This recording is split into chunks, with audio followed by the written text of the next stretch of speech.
Вот скажите мне, вы когда-нибудь получали дверью в лоб? Судя по сотням проверенных работ моих курсовчан, неправильный выбор типа и открывания дверей – это самая популярная ошибка в ремонте. Поэтому давайте разбираться. Меня зовут Шелковская Наталья, я дизайнер, а вы на канале Шелнат.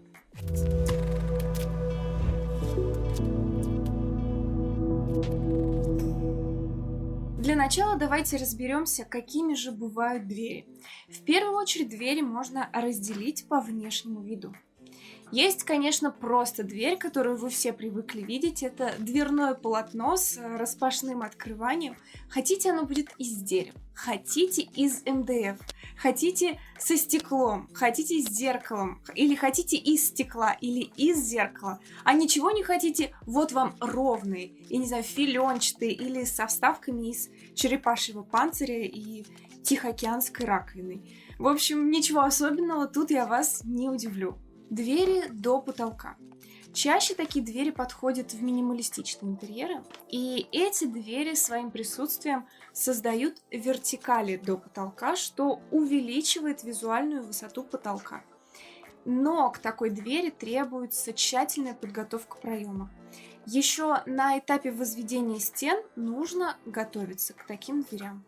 Обычно такие двери ставятся только с дизайнером, потому что он видит и осознает финальный результат ремонта еще до начала этих работ. А вот такие вот мысли: о, унитазы мы поставили, ну что, теперь осталось двери, о, может быть такие, тут, конечно, не работает. Еще двери могут быть с фрамугой. Если у вас околоклассический стиль, но вы все равно хотите визуально поднять потолок дверью, то это как раз ваш вариант. В реализации он намного проще предыдущего. Еще такие фрамуги иногда я проектирую в минимализм, если в соседних помещениях разная высота потолков из-за, например, канальной вентиляции, а двери до потолка все равно хочется. Еще есть двери под покраску.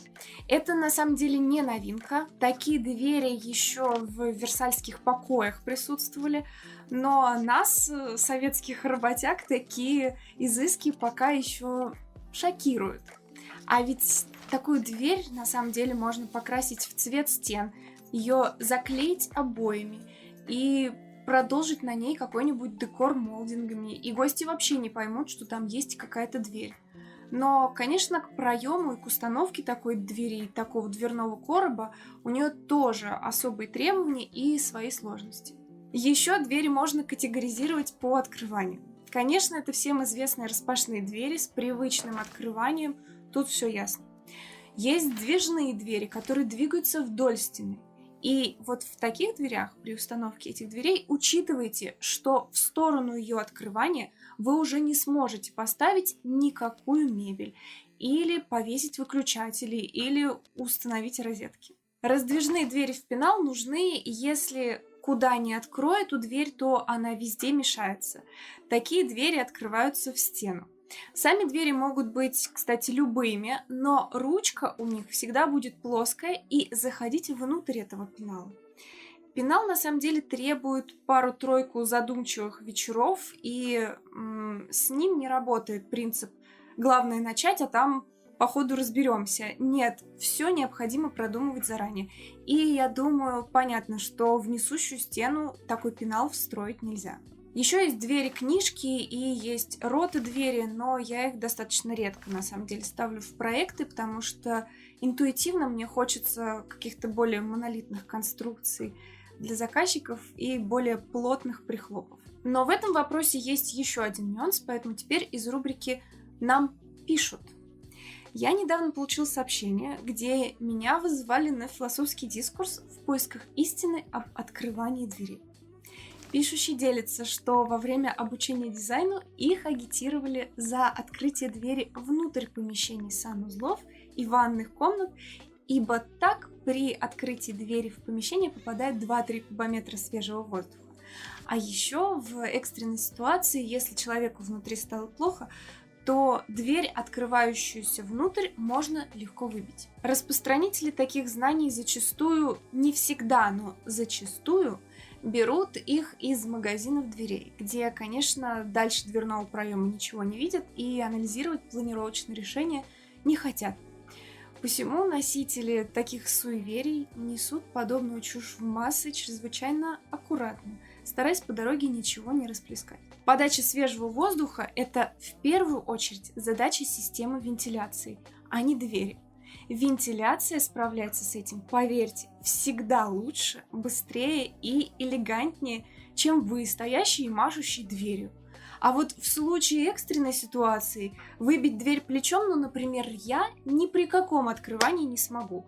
Мне просто не хватит ни сил, ни веса. И вот еще вопрос. Что если человек, которому стало плохо, лежит не в самой ванне, а упал, например, у двери и заблокировал ее собой?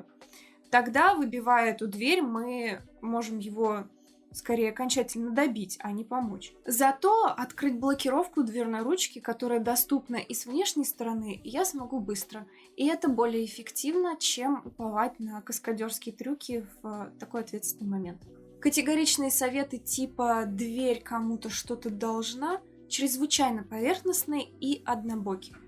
Суеверие, будто дверь должна открываться только внутрь санузла, строго из маленького помещения, всегда в коридор, на самом деле не несут за собой никакой глубокой мысли, а лишь попытку экстраполировать частный какой-то случай в каком-то конкретном доме на всю галактику. А правильно будет принимать решение только после анализа планировочного решения с мебелью и исходя из траекторий перемещения, что мы и учимся делать на курсе по дизайну и ремонту, ссылка на который будет в описании.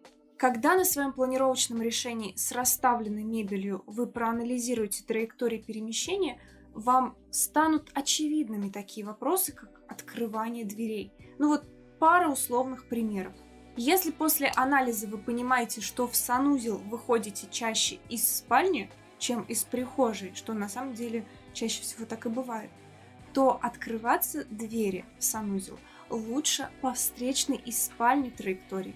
Или если у нас и маленький санузел, и узкий коридор, то открывание двери, очевидно, необходимо сделать в узкий коридор, чтобы человек, заходя в санузел, не вжимался в раковину, не залезал в ванну или не вставал на унитаз для того, чтобы закрыть дверь. Или, например, другая ситуация. Если у нас санузел большой, что хоть в нем плясать можно, а коридор узкий и по нему, например, собираются носиться маленькие дети, тогда вы все сами понимаете, да? И это не все нюансы. Есть еще моменты с косыми стенами, с расположением мебели, хранения.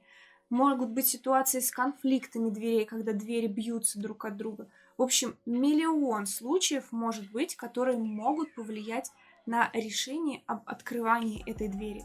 Так что не надо судить обо всем только потому, как вы это видели у себя, у бабушки или в гостях. В общем, подобный анализ занимает минут 10 вдумчивого времени, но решает сразу все вопросы. Ставьте лайк, если вам было все понятно, пишите комментарии, если что-то вызвало недоумение, и жмите колокольчик, если вообще ничего не поняли. До новых встреч, всем дизайн!